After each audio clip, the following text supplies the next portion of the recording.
Okay, right up in that corner there, I just got finished putting a piece of insulin in there. You know, for the home here. What do we call it? Yeah.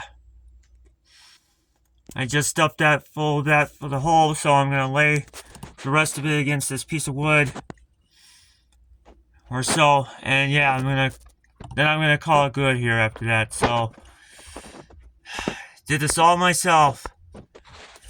This is the first time I've done anything like this in my life, so it's time to learn something new today, you know? There comes a time in the day where you're just gonna have to learn these things, you know? But, oh, a lot of work, but fun, I guess. But yeah, that's it. So, I'm gonna close out this video, and yep.